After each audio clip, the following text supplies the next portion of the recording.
रात्रभर डोळा मिटत नव्हता। चर्चा फक्त माळीन गडप कसं झालं आणि का झालं याचीच।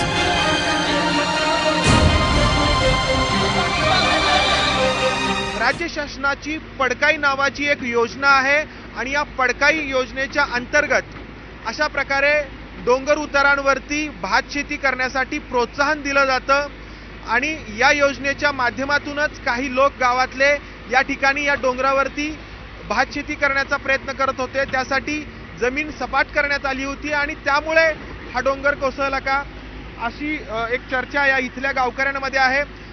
पडकाई योजना नक्की काय आहे आणि इथं नक्की काय होतं, कुठं जमिनीचं सपाटीकरण करण्यात आलं होतं नक्की? सर, शासनातर्फे जी काही योजना निघालेली आहे गेल्या 1-2 वर्षापासून ही पडकाई योजना अंमलामध्ये आहे, पण ही आमच्या आदिवासी भागामध्येच आहे। 7-8 तास टँक JCB मशीन राबवणं प्लस त्याचा रोजगारही आम्हाला मिळतो, प्लस आमचं काम पण होतं। त्यामुळं आम्ही या डोंगरदऱ्यामधून हे जे सपाटीकरण करतो त्यातून आम्हाला उदरनिर्वाहासाठी भात पण पिकला जातो। परंतु या वस्तीच्या वरच्या भागामध्ये ज्या खाली गाव आहे वरच्या साईडला जर काही अशा योजना केल्या तर आता हा प्रसंग बघा, खरं हा जीव घेणं प्रसंग असं कधीच होणार नाही सर। जर का शासनाने पडकाई योजना ही डोंगरदऱ्यामध्ये, कारण डोंगरदऱ्यामध्ये केली तर ती झाडं तुटली जातात, जमिनीचं सपाटीकरणामध्ये झीज झालेली असते, प्लस ते पाणी मुरलं जातं।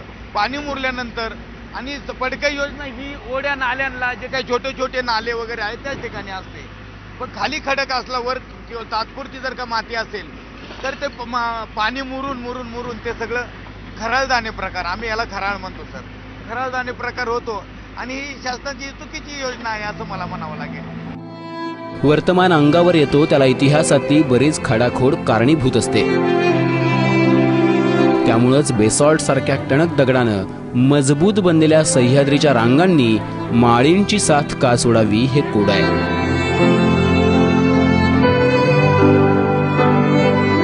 नैसर्गिक कारणांनी लँडस्लाइड्स होतात आणि मानवनिर्मित जी हे असते माणसाचे जे ऍक्टिव्हिटीज आपण म्हणतो त्यामुळे लँडस्लाइड्स होऊ शकतात।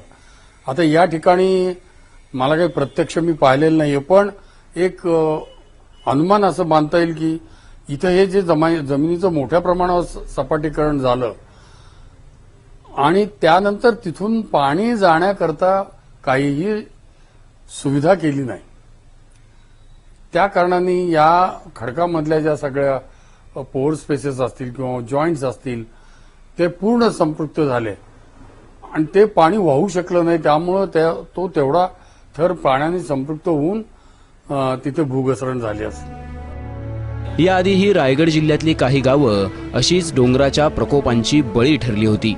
आता माळींच्या निमित्तानं डोंगरांचं सपाटीकरण, वृक्षतोड, मायनिंग प्रकल्प, दगडखाणींचे प्रश्न आणि बदलता निसर्ग याची चर्चा सुरू झालीय। भारताच्या इंडियन बोर्ड फॉर वाईल्ड लाईफनी स्पष्ट सांगितलं होतं की भीमाशंकर अभयारण्याच्या 10 किलोमीटर परिसरात इकॉलॉजिकली सेन्सिटिव्ह एरिया तपासून ती जाहीर करा। काहीही कारवाई केली गेली नाहीये।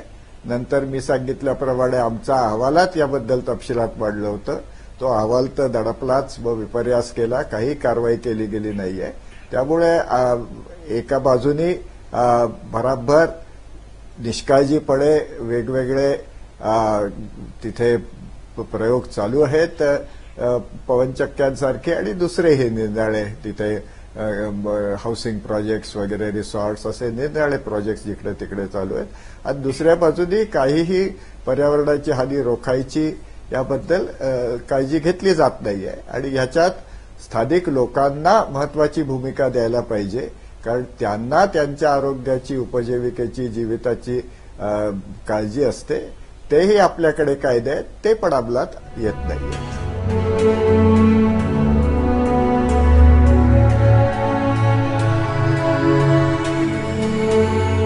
माळींमध्ये आता नातेवाईकांनी गर्दी केली आहे। कुणाची आई, कुणाचे वडील तर कुणाचं अख्खं कुटुंब दरडी खाली गेलंय।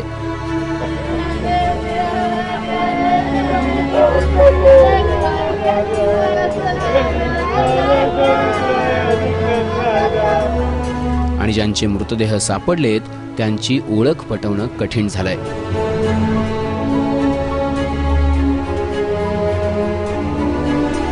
मालिनगावमध्ये जी दरड कोसळली त्यानंतर जे कालपासून म्हणजे 24 तासाहून अधिक काळ सुरू असलेलं रेस्क्यू ऑपरेशन जे आहे ते अजूनही चालू आहे. आजूबाजूच्या सगळ्या डोंगरांकडनं आलेले धबधबे जे आहेत ते या प्रवाहाला मिळत आहेत आणि प्रचंड पावसामुळे याला प्रचंड प्रवाहही आलेला आहे. त्याच्या बाजूला सगळे एनडीआरएफचे जवान जे थांबलेले आहेत. काही जवान अजूनही त्या गावामध्ये थांबून रेस्क्यू ऑपरेशन करत आहेत, अडकलेल्या लोकांना सोडवायचा प्रयत्न करतायत, मृतदेह मिळतात पाहतात. पण हे जे जवान आहेत तर तो जो मलबा जो नदीमध्ये पण जातोय, पाण्याबरोबर जातोय, त्याच्यामध्ये जर कुणा व्यक्तीचं मृतदेह जर त्यात गेला असेल आणि पाण्याबरोबर वाहत चालला असेल तर ते काठांनी थांबून लगेचच त्या व्यक्तीला किंवा ते जे मृतदेह आहे त्याला पकडण्यासाठी थांबलेले आहेत, तो अडवण्यासाठी थांबलेले आहेत.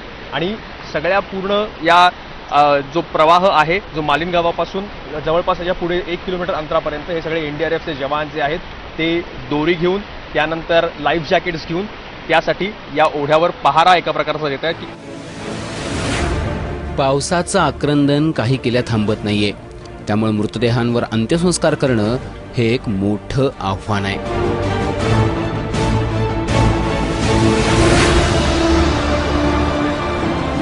आणि सुकलेल्या लाकडांचीही चणचण आहे.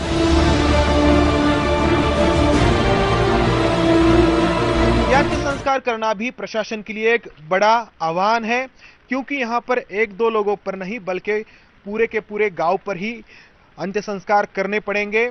और ये अंत्यसंस्कार कितने बड़े पैमाने पर करने पड़ सकते हैं इसका अंदाजा हमें यहाँ पर ये जो ट्रक्स की कतार लगी है इससे आ सकता है. इन सारे ट्रकों में लकड़ी भरी है जो अंत्यसंस्कार के लिए यहाँ पे लाई गई है. ये लकड़ी यहाँ पर लाने के बाद इस लकड़ी का उपयोग जो है वो अंत्यसंस्कारों के लिए किया जाएगा. ये अंत्यसंस्कार इस भरी बारिश में कैसे होंगे ये बड़ा सवाल है. प्रशासन की तरफ से इसकी एक कोशिश में एक केरोसिन का पूरा के पूरा टैंकर यहाँ पे लाया गया है जो अंत्यसंस्कारों में लकड़ी जलाने के लिए उपयोग में लाया जा सके. इससे हम अंदाजा लगा सकते हैं कि कितनी बड़ी पैमाने पर यहाँ पर अंत्यसंस्कार करने यहाँ पड़ सकते हैं. कित्येक कुटुंबांमध्ये आपलं माणूस राहिलेलं नाही, त्यामुळे आडिवरे आणि परिसरातील लोकच आपलेपणानं धावून आलेत.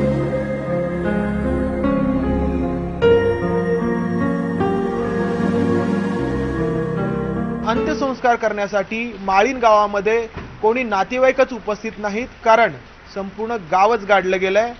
त्यामुळे हे अंत्यसंस्कार ही माळीन गावाच्या शेजारी जी गावं आहेत त्या शेजारच्या गावांमधल्या लोकांनाच करावे लागणार आहेत. आपल्या सोबत आडिवरे गावातील हे लोक आहेत. माळीन गावच्या अगदी जवळ असलेलं हे गाव आहे. कसे अंत्यसंस्कार करणार आहेत आता हे एवढ्या मोठ्या प्रमाणात? एवढ्या मोठ्या प्रमाणात म्हटलं तर आमच्या इकडे पाऊस कालपासून भरपूर पडतो, त्यामुळे आमच्या इकडे जर असं काय जर घडलं तर आम्ही शक्यतो जमिनीतच गाळतो. पण आता एवढे एकदम हे करायचं त्यामुळे ते शक्य आहे आम्हाला. तर ते अशा वेळेस आहे ना 3-4 हे करून निम्मे करून एकाच वेळेस करावं लागणार आहे अंत्यसंस्कार. आमचं सर्वच कुटुंब गेलेलं आहे, तर परिस्थिती सर्वच गेलेले आहेत. जे बाहेर गेलेले कोण राहिलेलं नाही. मी आता पुण्याला सर्व्हिसला असल्यामुळे कळालं पुण्याला, त्यामुळे मी काल पुण्यावरनं इकडे आलो. पण तिथं काही मार्गच नाही. तिथं कोण कोण होतं तुमच्या कुटुंबात? माझे आई वडील, माझी मंडळी, मुलगी. ह्याचा मुलगा पुण्याला आहे माझ्याकडे शिकण्या, कालच नेलते. आणि चुलत्याचं सर्वच 11 जण सर्वच.